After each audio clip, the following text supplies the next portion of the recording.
आज श्री दुर्गा सप्तशती मेघा ऋषि का राजा सुरत और समाधि की भगवती की महिमा बताते हुए मधु कैटव वध का प्रसंग सुनाना।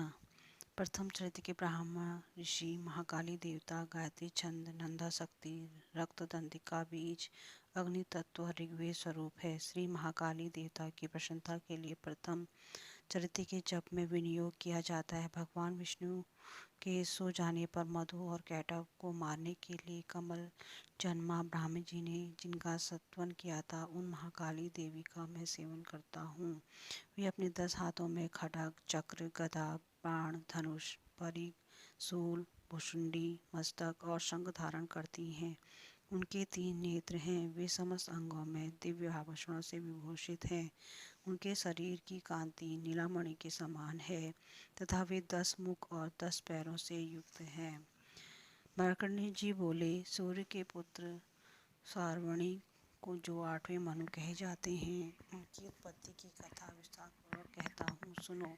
सूर्य कुमार महाभागा स्वर्णी भगवती महामाया के अनुग्रह से जिस प्रकार मंदोदर के स्वामी हुए, वही प्रसंग सुनाता हूँ। पूर्व काल की बात है। सरोसी मनवंतर में सूरत नाम के एक राजा थे, जो चैत्र वंश में उत्पन्न हुए थे। उनका समस्त भूमंडल पर अधिकार था। वे प्रजा का अपने औरस पुत्रों की भांति धर्मपूर्वक पालन करते थे। तो भी उस समय कोला विध्वंसी नामक क्षत्रिय उनके शत्रु हो गए। राजा सूरत की दंड नीति बड़ी प्रबल थी। उनका शत्रुओं के साथ संग्राम हुआ। यद्यपि कोला विध्वंसी संख्या में कम थे, जो भी राजा सूरत युद्ध में उनसे परास्त हो गए। तब वे युद्ध भूमि से अपने नगर को लौट आए और केवल अपने देश के राजा होकर रहने लगे। समूची पृथ्वी से अब उनका अधिकार जाता रहा, किंतु वहाँ भी उन प्रबल शत्रुओं ने उस समय महाभाग राजा सूरत पर आक्रमण कर दिया। राजा का बल क्षीण हो चला था, इसलिए उनके दुष्ट बलवान एवं दुरात्मा मंत्रियों ने वहाँ उनकी राजधानी में राजकीय सेना और खजाने को हथिया लिया। सूरत का प्रभुत्व नष्ट हो चुका था, इसलिए वे शिकार खेलने के बहाने घोड़े पर सवार हो वहाँ से अकेले ही एक घने जंगल में चले गए। वहाँ उन्होंने विप्रव मेघा मुनि का आश्रम देखा, जहाँ कितने ही हिंसक जीव अपनी स्वाभाविक हिंसावृत्ति छोड़कर परम शांत भाव से रहते थे। मुनि के बहुत से शिष्य उस वन की शोभा बढ़ा रहे थे। वहाँ जाने पर मुनि ने उनका सत्कार किया और वे उन मुनिश्रेष्ठ के आश्रम पर इधर उधर विचरते हुए कुछ काल तक रहे। फिर ममता से आकृष्टचित होकर वहाँ इस प्रकार चिंता करने लगे, पूर्व काल में मेरे पूर्वजों ने जिसका पालन किया था, वही नगर आज मुझसे रहित है। पता नहीं मेरे दुराचारी भृत्यगण उनकी धर्मपूर्वक रक्षा करते हैं या नहीं। जो सदा मद की वर्षा करने वाला और शूरवीर था, वह मेरा प्रधान हाथी अब शत्रुओं के अधीन होकर न जाने किन भोगों को भोगता होगा। जो लोग मेरी कृपा धन और भोजन पाने से सदा मेरे पीछे पीछे चलते थे, वे निश्चय ही अब दूसरे राजाओं का अनुसरण करते होंगे। उन अपवाही लोगों के द्वारा सदा खर्च होते रहने के कारण अत्यंत कष्ट से जमा किया वह मेरा वह खजाना खाली हो जाएगा। ये तथा और भी कई बातें राजा सूरत निरंतर सोचते रहते थे। एक दिन उन्होंने वहाँ विप्र और मेधा के आश्रम के निकट एक वैश्य को देखा और उससे पूछा, भाई तुम कौन हो? यहाँ तुम्हारे आने का क्या कारण है? तुम क्यों शोकग्रस्त और अनमने से दिखाई देते हो? राजा सूरत का यह प्रेम पूर्वक कहा हुआ वचन सुनकर वैश्य ने विनीत भाव से उन्हें प्रणाम करके कहा।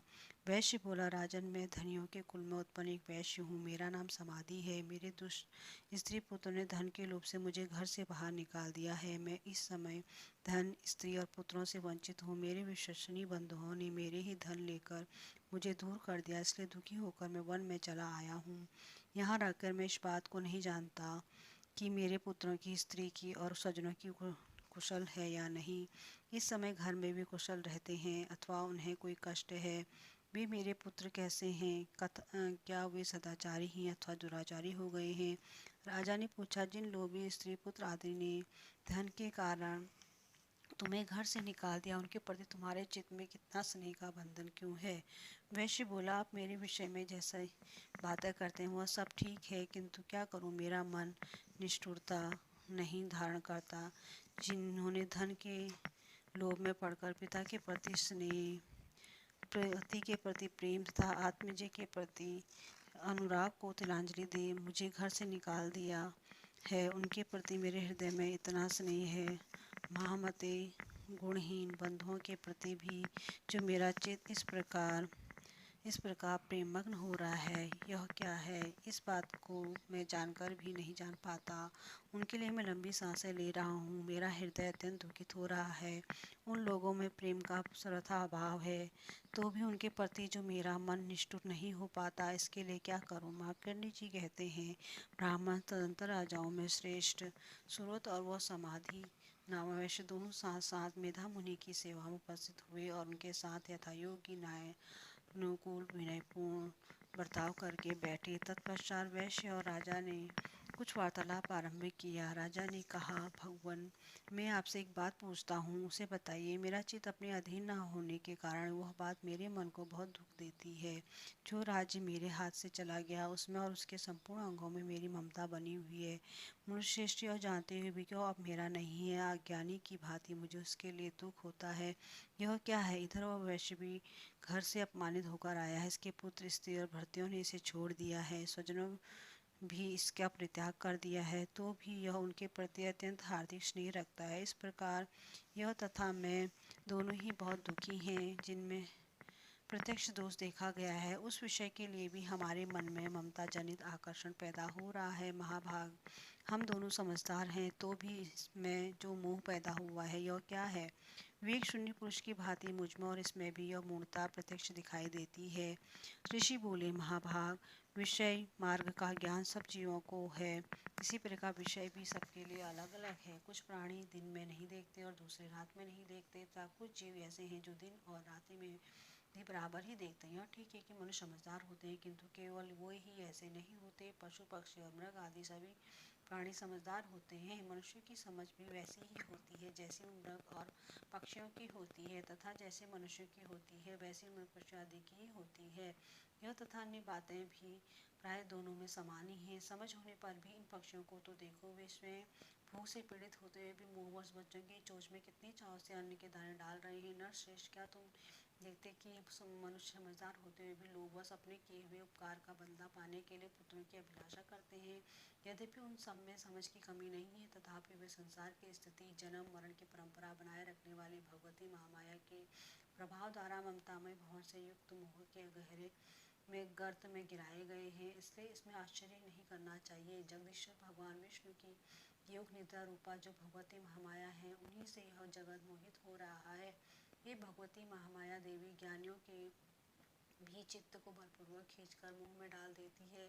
वे ही संपूर्ण चराचर जगत की सृष्टि करती हैं, तथा वे ही प्रसन्न होने पर मनुष्य को मुक्ति के लिए वरदान देती हैं। वे ही परा विद्या, संसार बंधन और मोक्ष की हेतु भूता सनातनी देवी तथा संपूर्ण ईश्वरों की भी अधिश्वरी हैं। राजा ने पूछा, भगवान, जिन्हें आप महामाया कहते हैं, वे देवी कौन है? ब्राह्मण, उनका विवाह कैसे हुआ तथा उनके चरित्र कौन कौन है? ब्रह्मवेताओं में श्रेष्ठ महर्षि उन देवी का जैसा प्रभाव हो, जैसा स्वरूप हो और जिस प्रकार प्रादुर्भाव हुआ हो, यह सब मैं आपके मुख से सुनना चाहता हूँ। ऋषि बोले, राजन, वास्तव में तो ये देवी नित्य स्वरूपा ही है। संपूर्ण जगत उन्हीं का रूप है तथा उन्होंने समस्त विश्व को व्याप्त कर रखा है, तथापि उनका प्राकट्य अनेक प्रकार से होता है।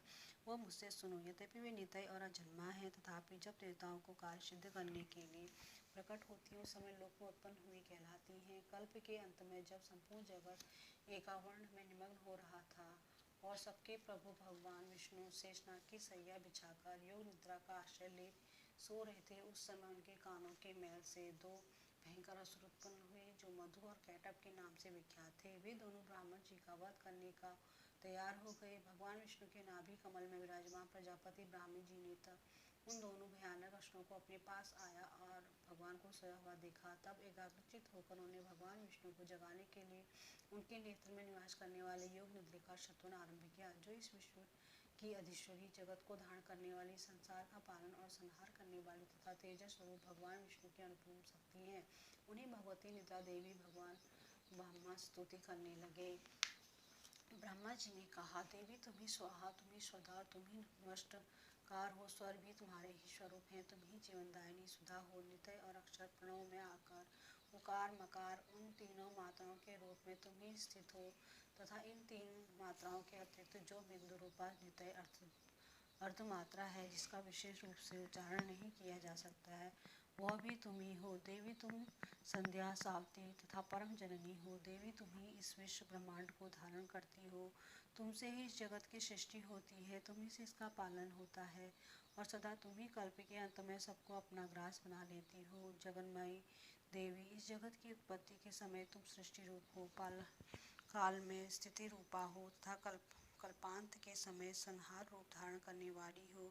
तुम ही महाविद्या, महामाया, महामेघा, महास्मृति, महा महामोहरूपा, महादेवी और महासुरी हो। तुम ही तीनों गुणों को उत्पन्न करने वाली सबकी प्रकृति हो। भयंकर कालरात्रि, महारात्रि और मोहरात्रि भी तुम ही हो। तुम ही श्री, तुम ही ईश्वरी, तुम ही हिरी और तुम ही बोध स्वरूपा बुद्धि हो। लज्जा, पुष्टि, तुष्टि, शांति और क्षमा भी तुम ही हो। तुम खड़ग धारणी, सूल धारणी, घोर रूपा तथा गदा, चक्र, शंख और धनुष धारण करने वाली हो। बाण, भुसंडी और पारिगीय भी तुम्हारे अस्त्र हैं। तुम सौम्य और सौम्यतर हो। इतना ही नहीं, जितने भी सौम्य सुंदर पदार्थ हैं उन सबकी अपेक्षा तुम अत्यधिक सुंदरी हो। पर और अपर सबसे परे रहने वाली परमेश्वरी तुम ही हो। सर्वस्वरूपे देवी, कहीं भी सत असत रूप जो कुछ वस्तुएं हैं उन सब की जो शक्ति है वह तुम ही हो। ऐसी अवस्था में तुम्हारी स्तुति क्या हो सकती है। जो इस जगत की सृष्टि, पालन और संहार करते हैं उन भगवान को भी जब तुमने निद्रा के अधीन कर दिया तब तुम्हारी स्तुति करने में यहाँ कौन समर्थ हो सकता है। तो मुझको, भगवान शंकर को तथा भगवान विष्णु को भी तुमने ही शरीर धारण कराया है, अतः तुम्हारी स्तुति करने की शक्ति किसमें है। देवी तुम हो, तुम तो अपने उदार प्रभाव से ही प्रशंसित हो। ये जो दोनों दूरदर्श असुर मधु और कैटभ हैं इनको मुंह में डाल दो और जगदीश्वर भगवान विष्णु को शीघ्र ही जगा दो।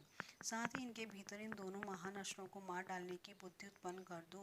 ऋषि कहते हैं, राजन, जब ब्रह्मा जी ने वहाँ मधु और कैटभ के मारने के उद्देश्य से भगवान विष्णु को जगाने के लिए तमोगुण की अधिष्ठिता देवी योग निद्रा की इस प्रकार स्तुति की, तभी भगवान के नेत्र, मुख, नासिका, बाहु, हृदय और वक्ष स्थल से निकलकर अव्यक्त जन्मा ब्रह्मा जी की दृष्टि के समक्ष खड़ी हो गई। योग निद्रा से मुक्त होने पर जगत के स्वामी भगवान जनार्दन उस एक वर्ण्य के जल में शेषनाग की सैया से जाग उठे। फिर उन्होंने उन दोनों असुरों को देखा। वे दुरात्मा मधु और कैटभ अत्यंत बलवान तथा पराक्रमी थे और क्रोध से लाल आँखों के ब्रह्मा जी खा जाने के लिए उद्योग कर रहे थे। इधर महामाया भी उन्हें मुंह में डाल रखा था, इसलिए वे भगवान विष्णु कहने लगे, हम तुम्हारी वीरता से संतुष्ट हैं। तुम हम लोगों में कोई वर मांगो। यदि तुम दोनों मुझ पर प्रसन्न हो तो अब मेरे हाथ से मारे जाओ। बस इतना सा ही मैंने वर मांगा है, यहाँ दूसरे किसी वर से क्या लेना है। ऋषि कहते हैं, इस प्रकार धोखे में आ जाने पर जब उन्होंने संपूर्ण जगत में जल ही जल देखा तब कमल नयन भगवान से कहा, जहाँ पृथ्वी जल में डूबी हुई ना हो, जहाँ सूखा स्थान हो वहीं हमारा वध करो। ऋषि कहते हैं, तब तथास्तु कहकर शंख, चक्र और गदा धारण करने वाले भगवान ने उन दोनों के मस्तक अपनी जांघ पर रखकर चक्र से काट डाले। इस प्रकार ये देवी महामाया ब्रह्मा जी की स्तुति करने पर स्वयं प्रकट हुई थी। अब पुनः तुमसे उनका प्रभाव वर्णन करता हूँ, सुनो। इस प्रकार से मार्कंडेय पुराण में सावर्णिक मनवंतर कथा के अंतर्गत देवी महात्म्य में मधु कैटभ वध नामक पहला अध्याय पूरा हुआ।